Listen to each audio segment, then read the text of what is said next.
Hello friends, my name's Mike O'Brien and this is 4 simple tips for church bass players. Just recently I was asked to play at a church. Normally I'm the worship leader, but just recently I played bass at a church as a volunteer, and I just thought, wow, there's some things I learned even re-entering into that position that I thought I'd make a quick video about. Number 1 simple tip is to not play. I realized there was a challenge for me to just not play, to turn my volume down and just stand there and let the first verse happen or the intro of the song.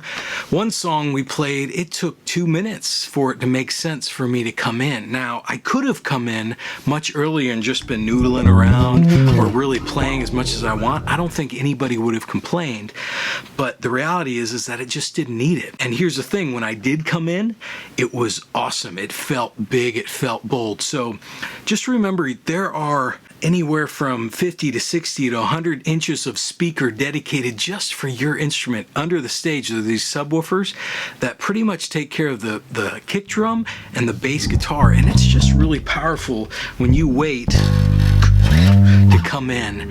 It just sounds really good. So don't play would be number 1 tip, is just don't play. Okay, number 2 tip for playing bass at church is, and I think this would apply to a lot of rock and roll, but specifically for church music, is to start high. On most songs, start high and then go low. So don't give away your biggest, fattest notes so early, but wait. So it's your breath and our lungs, so we pour out, maybe the first chorus, you're up high,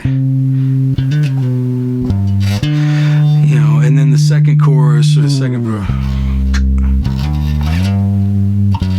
and then the second chorus,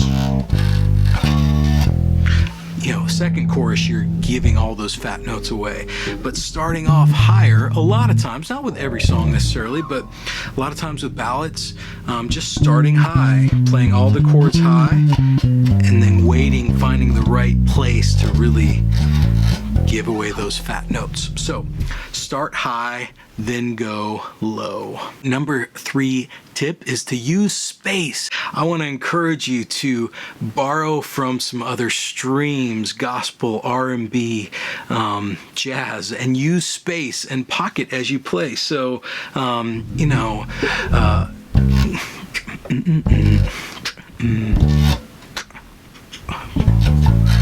just let air fill in that space, and people will recognize the bass part so much more readily when you try to find space. So for instance, Great Are You Lord, you give life, you are love, you bring light to. So you basically stop on that snare, snare, snare, snare.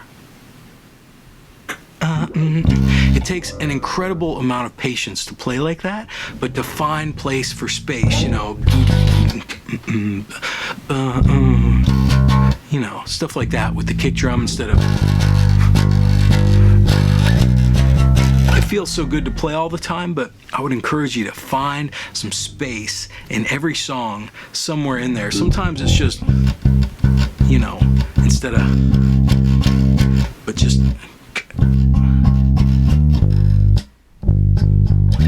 It's almost a game I play on every song to see how much space and pocket I can find in every song on bass. Last simple tip for bass players for church is, because we are leading a congregation, it's so important to learn leading tones and passing tones. And certainly you could play simply all the time and just be, right with the chords as they change. But more importantly, I think for the follower, if you're following, you're listening, it's so helpful to have the bass player leading into those next parts. So, for instance, if you're doing the chorus of your love never fails, it never gives up, never runs out on me, your love going into the bridge, your love sorry, and on and on and on and on. So I kind of just do a riff and I lead into on and on and on, lead into that next section. So always like in death and life and confident, covered by the. So this is the bridge going to the chord. The great love, your love. I'm doing something before that next section happens. In those transitions, the drums are probably going to do little fills and stuff like that, so you want to play with them, but always think melodically of how to lead people to that next section. So I hope that was super helpful. Just 4 simple tips for playing bass at church. Think about what you're doing and the authority and the power that we have to create sound and to shape belief, even as we help people sing.